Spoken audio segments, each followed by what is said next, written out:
Hoje nós vamos tratar do assunto da incredulidade da família de Jesus. E vamos entender por que a família de Jesus às vezes não acreditava nele. Era a natureza humana que aparecia de uma tal forma que eles não podiam acreditar que ele era Deus. Imagina, nós vimos ele nascer, crescer, como qualquer criança. Foi crescendo com o tempo, foi adquirindo sabedoria com o tempo. E era o lado humano de Jesus, porque Jesus foi verdadeiro homem. E só assim ele poderia satisfazer a justa ira de Deus contra o pecado e nos perdoar e nos levar para o céu. Por isso hoje nós temos esperança. Por isso nos momentos de angústia nós não tiramos a nossa vida, nós não nos desesperamos, nós sofremos com paciência, nós choramos com paciência, nós continuamos adorando a Deus, sabendo que Ele, o nosso Salvador, vai nos livrar desta hora.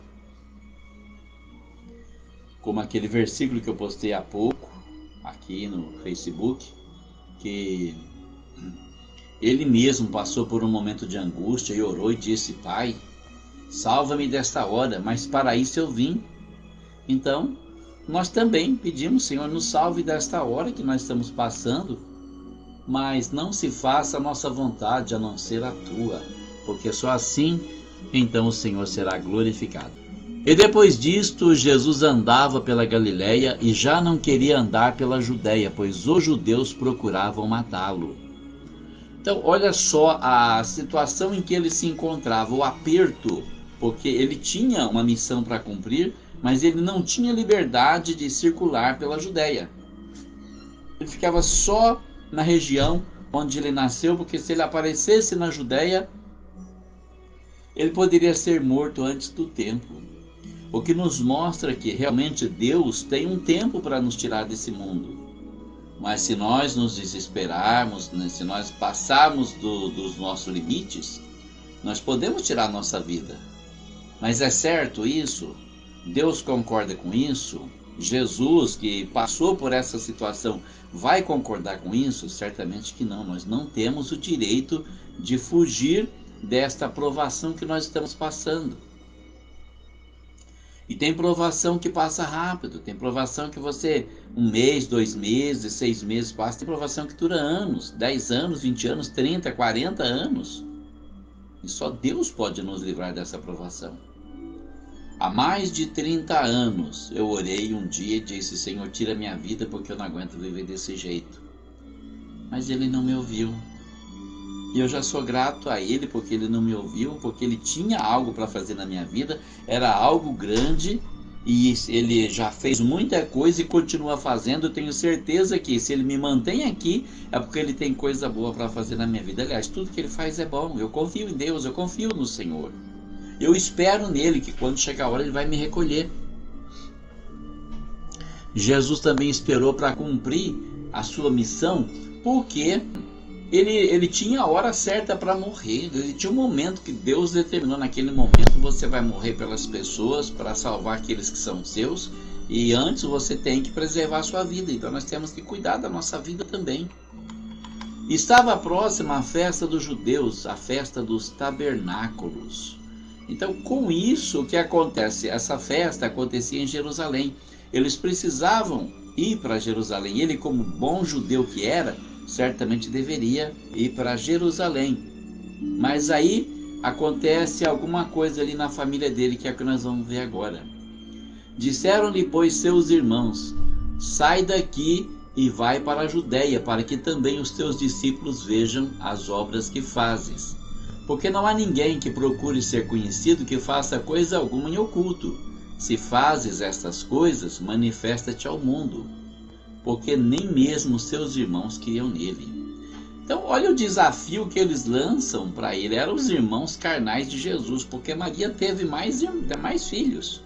Maria era virgem até Jesus nascer.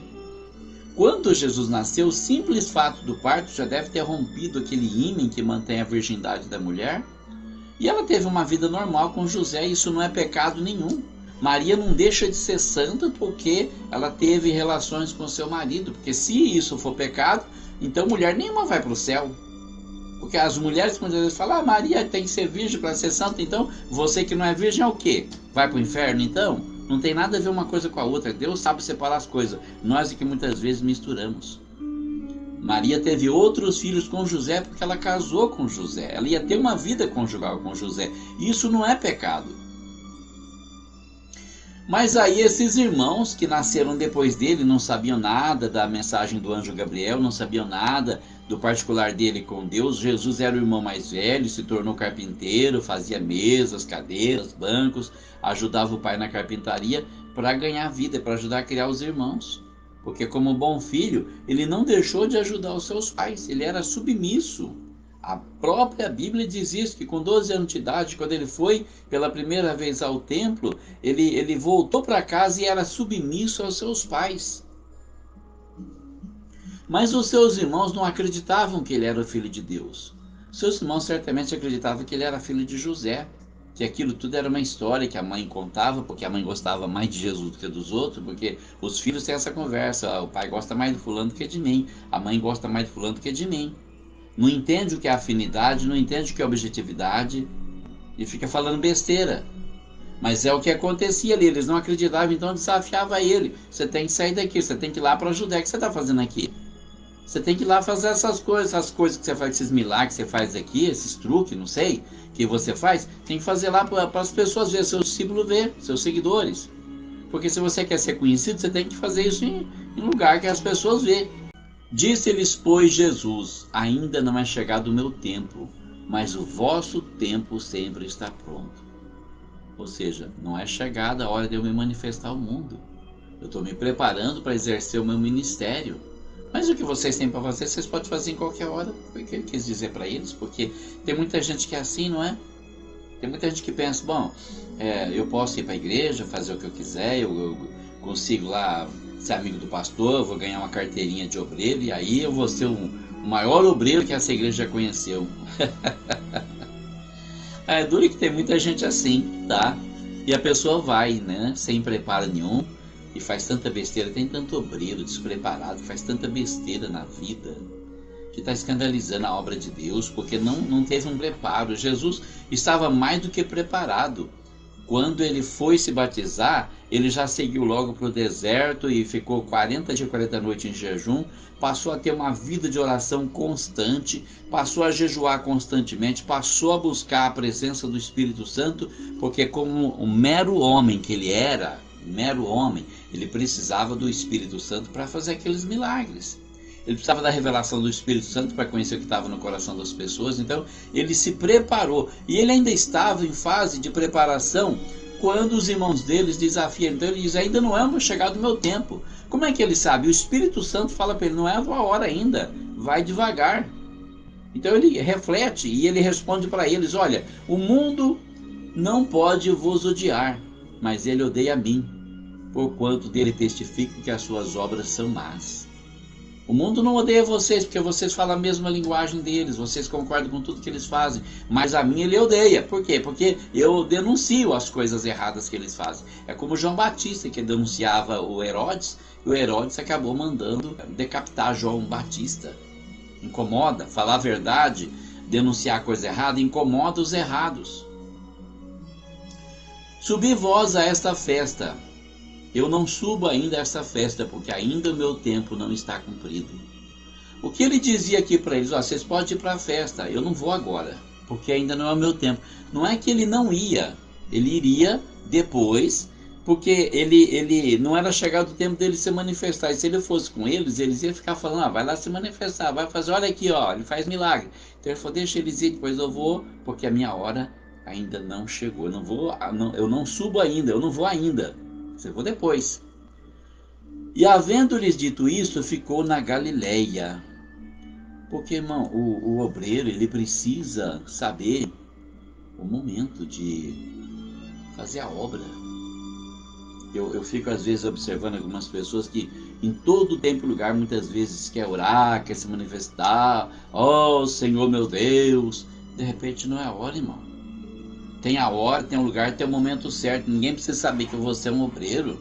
Você só tem que fazer a obra. As tuas obras vão dizer quem é você. Isso não precisa se anunciar nem ficar mostrando para os outros, como Jesus falou que os fariseus faziam, orando nos cantos das praças, em voz alta, levantando a mão para o céu. Não precisa nada disso. Porque Deus vê em segredo, o que está no secreto do teu coração, Deus vê e é lá que Ele vai te recompensar. Então nós precisamos aprender com Ele. Ele ficava oculto o tempo todo. Mas quando os seus irmãos já tinham subido à festa, então subiu ele também, não manifestamente, mas como em oculto. Ele foi escondido, porque ele não queria, não era a hora dele aparecer ainda, não era a hora dele chamar a atenção, dele fazer as grandes pregações, entregar revelações, fazer grandes curas, não era chegado o momento. Porque ele era um homem totalmente controlado pelo Espírito Santo. Ora, os judeus procuravam-no na festa e diziam, onde está ele? Já estava incomodando.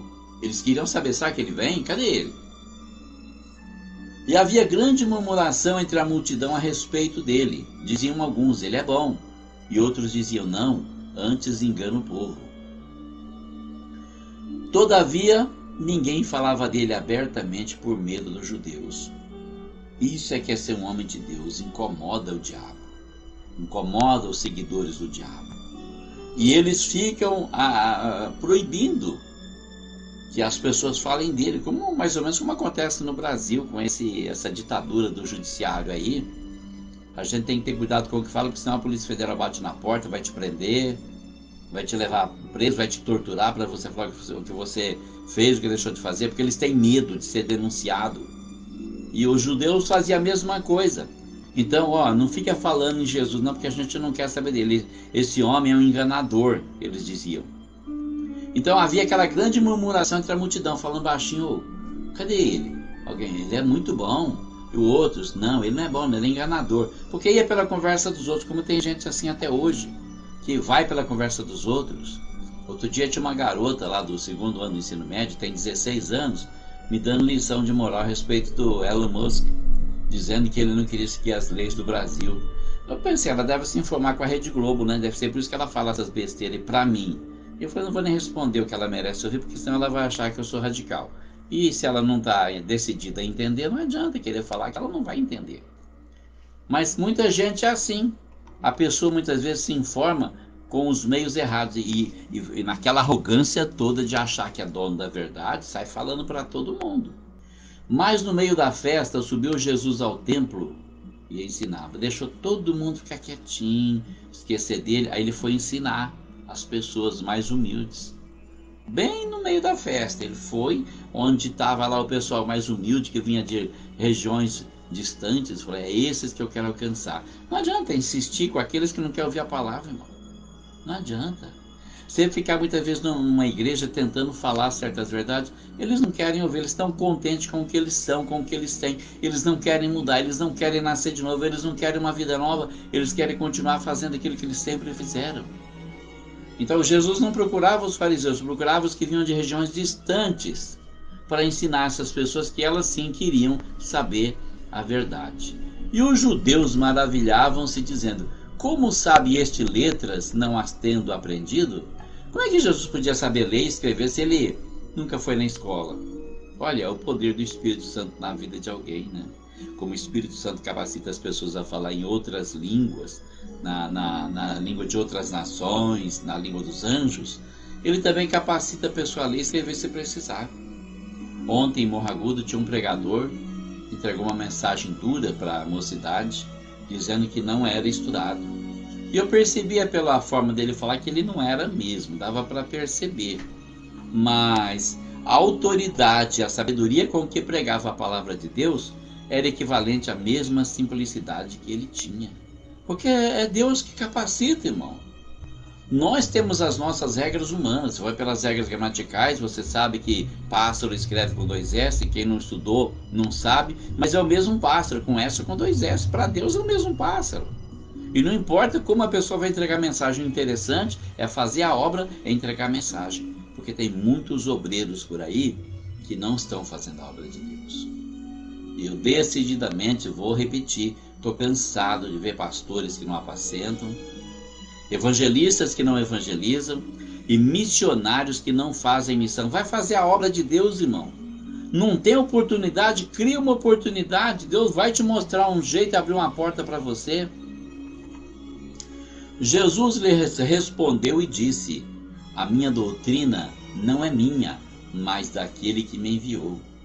Ou seja, eu não estou preocupado com a minha mensagem. Eu não tenho uma mensagem. Comecei essa live, que também é um culto, né? Comecei essa live aqui sem palavra. Meu Deus, eu orei, falei: Senhor, se o Senhor não me der uma palavra, eu vou passar vergonha. Ele me dá a palavra, porque a mensagem não é minha. Eu não tenho que trazer uma mensagem na mente. Ele vai me dar a palavra. Claro que eu tenho que ler, que eu tenho que conhecer, que eu tenho que estar por dentro do assunto, porque se eu não tiver interesse pelas coisas de Deus, como é que ele vai me usar? Mas quem vai dar a palavra na hora é Ele. Então nós precisamos levar esse pensamento para a gente. A minha doutrina não é minha, mas de quem me enviou, o Pai. Se alguém quiser fazer a vontade dEle, pela mesma doutrina, conhecerá se ela é de Deus ou se eu falo de mim mesmo. Então, dá para perceber aqui, dá para ter discernimento quando você está fazendo a vontade de Deus, quando você se preocupa com a vontade de Deus, quando você ouve a mensagem que a pessoa está pregando. Pela mensagem você pode conhecer se essa mensagem é de Deus ou se a pessoa está falando do coração dela.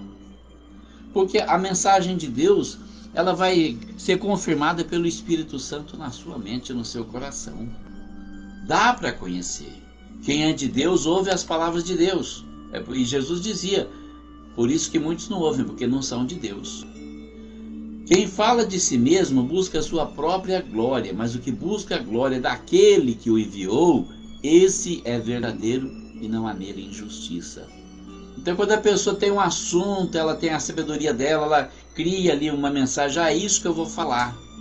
E ela traz essa mensagem aí, ela está se vangloriando, ela está querendo aparecer. Olha como ele é bom pregador, como ele fala bem. Olha, tem sempre uma mensagem, é dele, a mensagem é dele, está buscando a própria glória.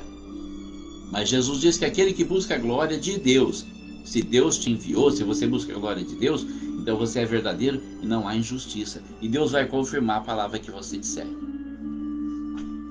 Não vos deu Moisés a lei, e nenhum de vós observa a lei. Por que procurais matar-me? A multidão respondeu e disse: tens demônio. Quem procura matar-te? Olha só como alguns crentes são, né? Acusaram Jesus de ter demônio. Misericórdia. Eu vejo tanto isso nas igrejas. Muitas vezes a pessoa não gosta de uma mensagem e fala: se a pessoa tem demoniada. Meu Deus, cuidado com isso. Cuidado com isso, é pecado contra o Espírito Santo. Porque você não sabe, de repente, pode ser que seja realmente demoniado, pode ser que, e se for uma mensagem do Espírito Santo, como é que você fica? É pecado, é blasfêmia contra o Espírito Santo. E aí? Jesus diz que esse pecado não tem perdão, que vai ser de você. Então, quando ele faz essa revelação: vocês não estão observando a lei de Moisés, porque vocês querem me matar. E aí a multidão, quem não entende, né? Porque nem todo mundo na multidão queria matar ele. Apenas os fariseus, os defensores dele, os seguidores dele. Então a maioria não sabe. E a maioria vai falar essa besteira: você tem demônio, quem está tentando te matar? Se você não sabe o que você fala, se você não tem informação, cala a tua boca. Não fala besteira, porque diante de Deus essa palavra é registrada. Cala a boca. Não tem o que falar, cala a boca. Respondeu Jesus e disse-lhes: fiz uma só obra e todos vos maravilhais. Pelo motivo de que Moisés vos deu a circuncisão, não que fosse de Moisés, mas dos pais. No sábado circuncidais um homem. Se o homem recebe a circuncisão no sábado, para que a lei de Moisés não seja quebrantada, indignai-vos contra mim, porque no sábado curei de todo um homem? Não julgueis segundo a aparência, mas julgai segundo a reta justiça. Olha quantas lições nós temos aqui. Então ele está revelando: eu fiz uma obra, curei uma pessoa, e vocês ficaram admirados. E observa que pelo motivo de que Moisés deu a circuncisão, Moisés não deu a circuncisão, ele transferiu, porque já existia antes da lei. A circuncisão foi dada a Abraão, e Abraão passou para Isaac, Isaac para Jacó e Esaú, e eles foram passando para os filhos, até chegar em Moisés, mas já existia. Então Moisés tornou oficial a circuncisão. E no sábado vocês circuncidam um homem, porque é no 8º dia a circuncisão, 8º dia depois do nascimento. Vocês circuncidam um homem no 8º dia. E se o homem recebe a circuncisão no sábado, para não quebrar a lei de Moisés, por que vocês estão indignados? Porque eu curei um homem no sábado? Porque a lei de Moisés determinava que não se trabalhasse no sábado, não se fizesse nenhum trabalho servil. Mas não tinha nenhuma alusão à cura, porque ninguém curava. Não tinha alguém que saísse curando as pessoas como Jesus curou. Houve depois alguns profetas que fizeram sinais, como Elias, Eliseu, mas como Jesus, ninguém. E aí, então, sem procurar o fundamento, sem procurar saber o que está fazendo, o que está falando, sem entender a verdadeira justiça, estavam julgando Jesus. Você está quebrando a lei de Moisés, trabalhando no sábado. Como se curar uma pessoa fosse um trabalho servil. Era uma obra de caridade que ele fazia, que está certo porque tem que fazer o bem mesmo. Então alguns dos de Jerusalém diziam: não é este o que procuram matar? E ei-lo aí, está falando abertamente, nada lhe dizem. Porventura sabem verdadeiramente os príncipes que de fato este é o Cristo? Então havia uma dissensão aqui, uns achavam que ele era o Cristo, outros achavam que não era, e os comentários surgiam, eles estavam procurando ele, queriam matar ele. Quer dizer, lá atrás alguém falou para ele: olha, você tem demônio, ninguém quer te matar não. Mas aqui alguns estão dizendo: não é isso que eles procuram matar? Confirmando o que ele tinha falado, porque Jesus sabia o que ele estava falando. E ainda admite, ele está aqui falando abertamente e ninguém faz nada. Será que eles sabem que ele é o Cristo? Essas pessoas que comentaram isso, elas sabiam que Jesus era o Filho de Deus. Todavia bem sabemos de onde ele é, mas quando vier o Cristo, ninguém saberá de onde ele é. Olha a pessoa que fica, como é que eu posso dizer assim, vacilando entre dois pensamentos, cocheando entre dois pensamentos.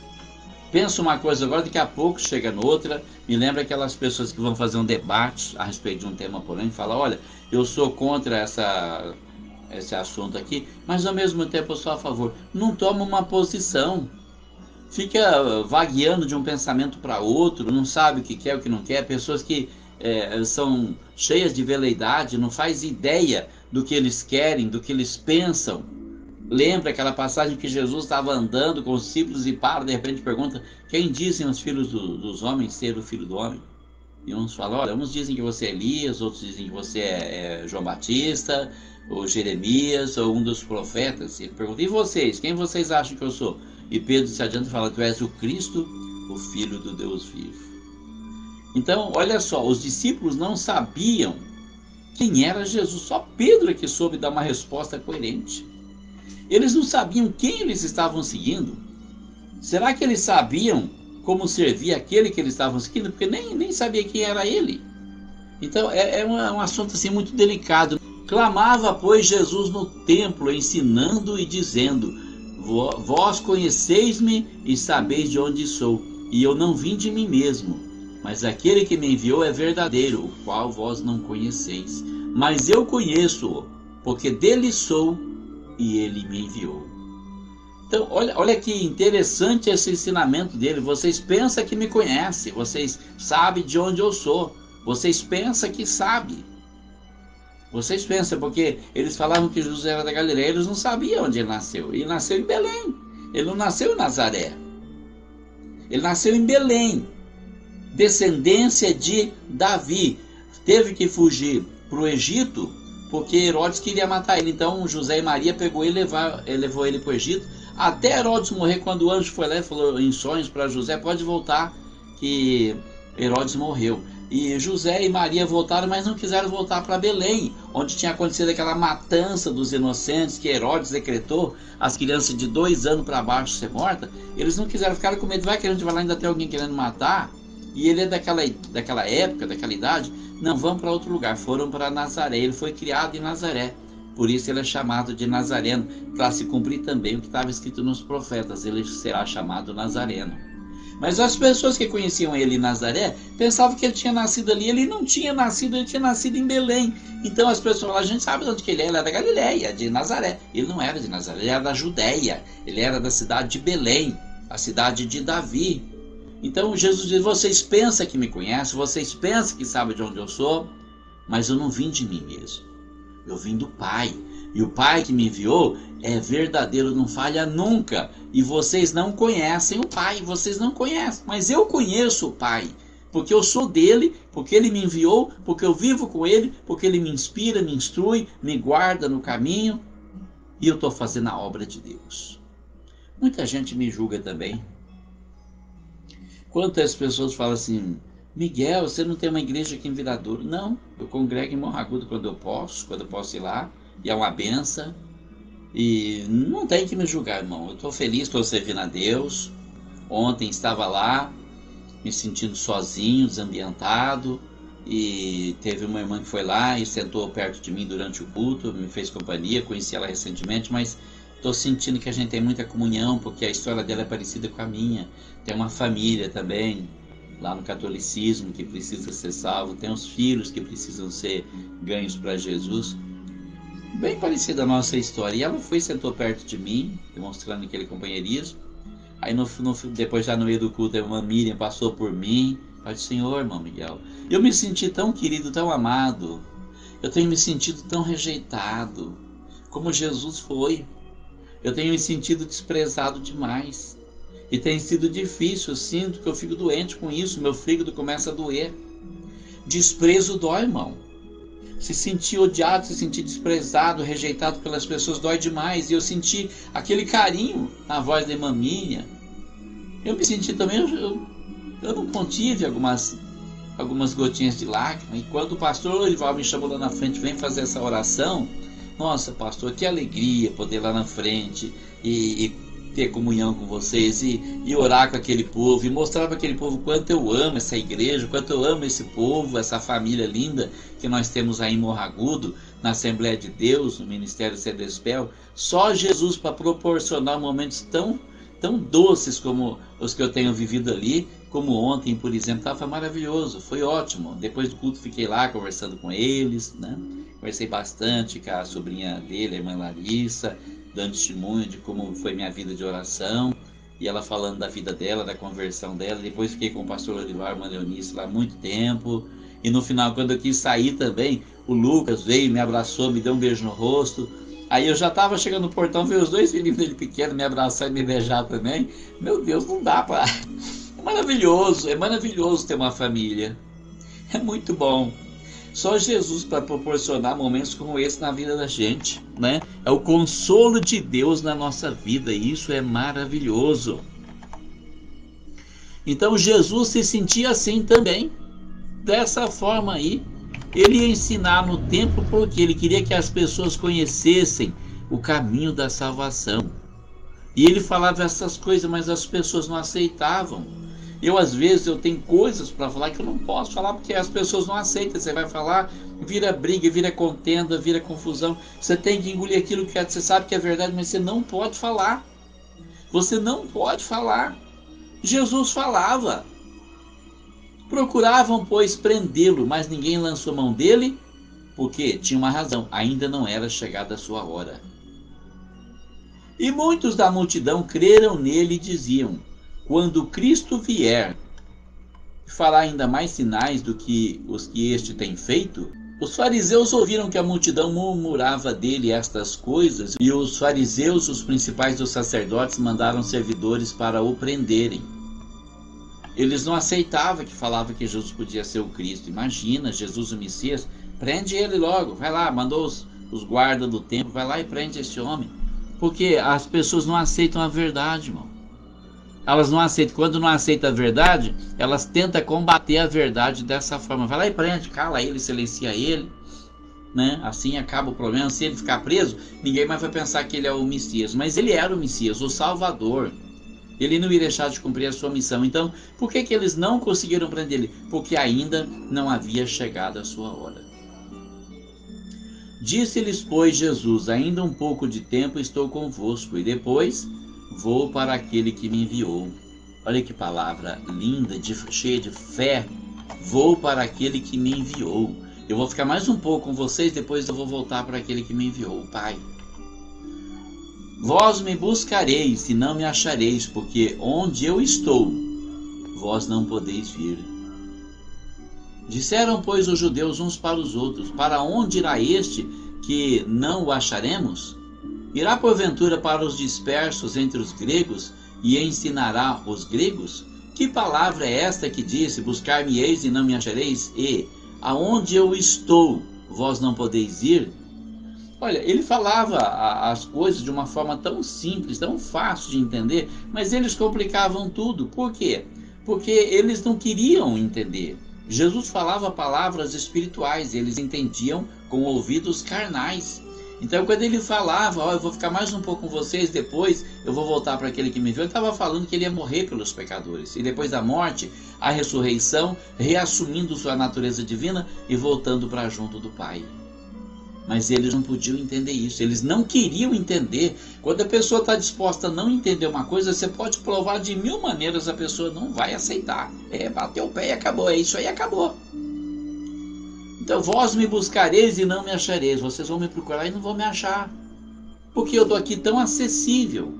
É o que acontece hoje com tanta gente. A gente prega o evangelho, a pessoa pode ouvir, pode abrir o coração e falar: será que isso é verdade? Deixa eu analisar, deixa eu verificar se é mesmo. Não. Não esquece aí, deixa quieto, não quero conversar. Por que você não quer conversar? Não quero discutir esse assunto. Ou seja, eu sei que eu estou errado, mas eu não vou admitir. Então, deixa eu seguir minha vida assim. Quando a pessoa se arrepende e quer procurar Jesus, não acha mais. Porque a porta se fechou.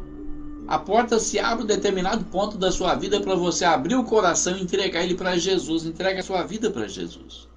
Você não quer entregar a sua vida para Jesus? Olha, que você quiser, de repente pode ser tarde demais. Aí eles começam a entender que Jesus está falando que ia para outra nação, né? Lá para a Grécia, para ensinar os judeus que estavam vagando pela Grécia. Não é nada disso que ele está falando de palavras espirituais. E no último dia, o grande dia da festa, Jesus pôs-se em pé e clamou, dizendo: se alguém tem sede, venha a mim e beba. Quem crê em mim, como diz a Escritura, rios de água viva correrão do seu ventre. E isto disse ele do Espírito Santo que haviam de receber os que nele crescem, porque o Espírito Santo ainda não fora dado, por ainda Jesus não ter sido glorificado. Isso aqui, irmão, não é a glória de você gritar glória a Deus, não. Jesus seria glorificado quando deixasse de ser um mero homem, quando o seu corpo provasse a frieza da sepultura e no terceiro dia ele ressuscitasse com todo o poder que lhe fosse entregue. Quem lhe entregou o poder? O Pai, o mesmo nas mãos de quem ele entregou a sua natureza divina quando veio para essa missão. Ele veio para cá morrer como um homem. Muitas pessoas pensam que, inclusive pregam, ensinam que Jesus na terra tanto era Deus como homem. Irmão, isso não faz o menor sentido. Se Jesus não tivesse deixado a natureza divina na mão do Pai, no céu, e viesse morrer por nós, a morte teria sido uma farsa, porque Deus não pode morrer, irmão. Deus não sente dor, Deus não sente fome, Deus não sente canseira, Deus não morre. E Jesus veio como homem, um homem santo, que nunca pecou, que consagrou a vida dele a Deus e foi totalmente controlado pelo Espírito Santo, mas era apenas um homem. Reassumiu a sua natureza divina depois da ressurreição, quando ele disse: é-me dado todo o poder no céu e também na terra. Quem lhe deu esse poder? O Pai. Está aqui, meu filho, está aqui o seu poder de volta.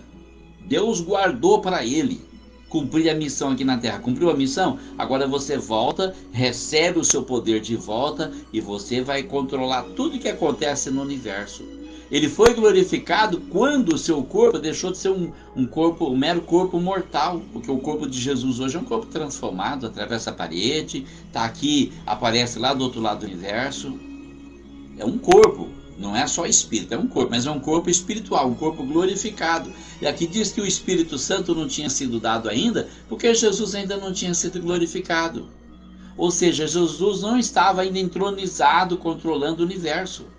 Aí, controlando o universo, embora ele possa estar em todos os lugares ao mesmo tempo, ele atribuiu ao Espírito Santo a substituição dele mesmo aqui na terra. O Espírito Santo desceu, ficou conosco, está aqui nos ajudando, nos inspirando nas orações, nas pregações, no testemunho, em tudo que nós fazemos, para que possamos anunciar a vinda de nosso Senhor, que todos possam se converter, que todos possam receber Jesus.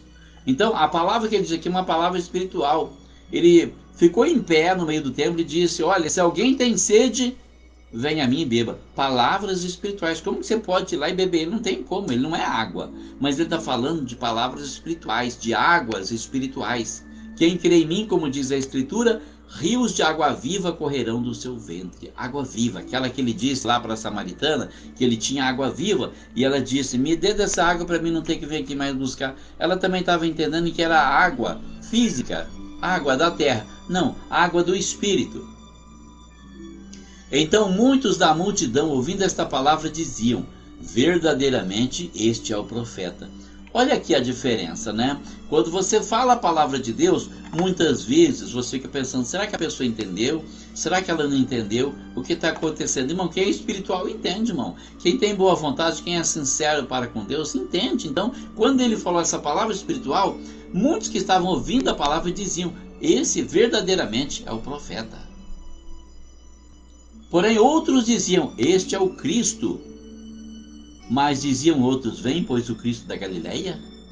Vem lá da Galileia, como se ele tivesse nascido na Galileia. Falta de informação, falta de conhecimento, julgamento precipitado. E lá atrás ele diz: não julgueis segundo a aparência, mas julgai segundo a reta justiça. Nós podemos julgar. Tem pessoa que fala: não, você não pode julgar, porque você está falando. Pode julgar sim, irmão, pode sim.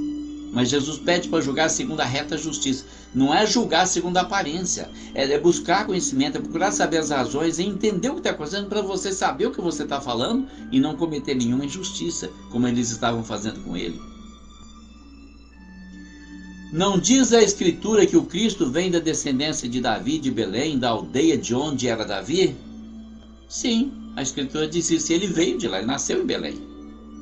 Assim entre o povo havia dissensão por causa dele, e alguns deles queriam prendê-lo, mas ninguém lançou mão dele. Irmão, não vai te acontecer nada. Se Deus te guardar, se Deus tem um plano na tua vida, se Deus tem um propósito na tua vida, não vai te acontecer nada. Ninguém vai te tocar, só vai tocar se Ele permitir.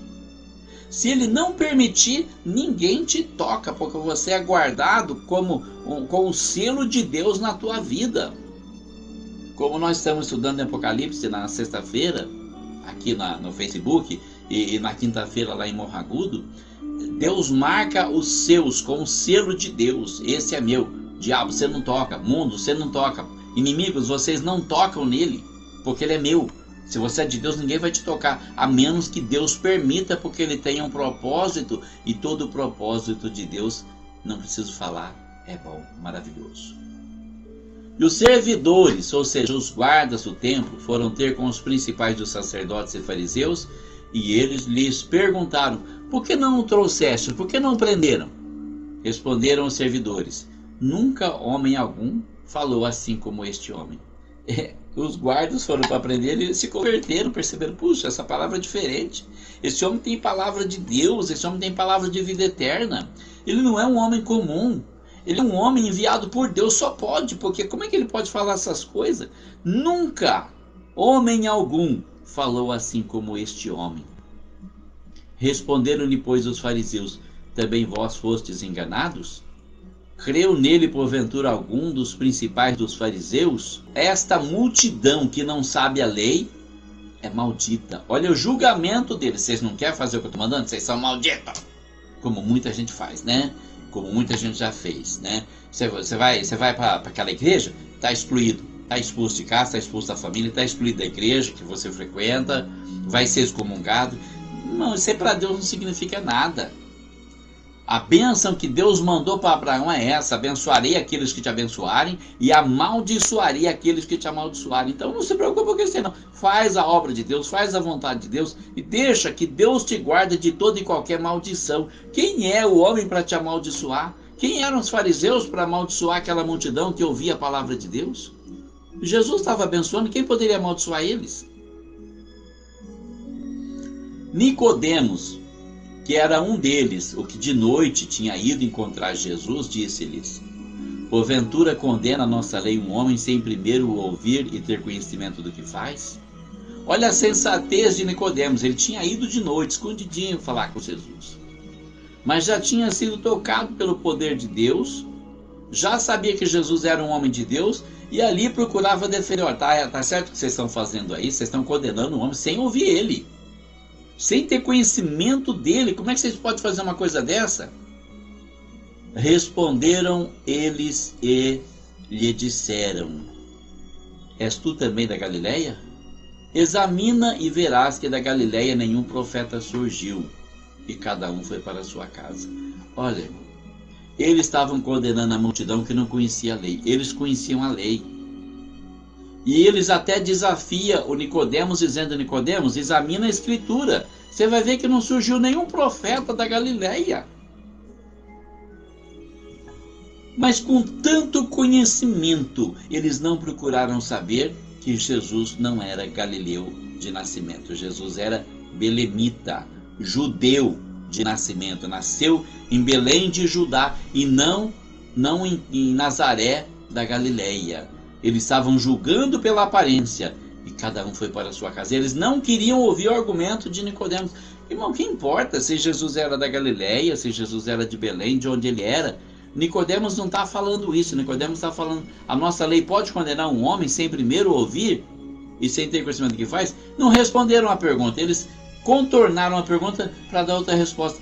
Por acaso você também é da Galileia? Está defendendo a Galileia? Está do lado deles? Examine a Escritura, você vai ver que ninguém veio da Galileia. E daí que ninguém veio da Galileia? Não pode ter o primeiro, criatura. Não pode ter o primeiro profeta surgindo da Galileia. Mas quando a pessoa está disposta a não entender, ela não vai entender. E aí o que eles fazem, em vez de ir lá pegar a Escritura, examinar, vamos ver se a gente está enganado. Não, cada um foi para a sua casa.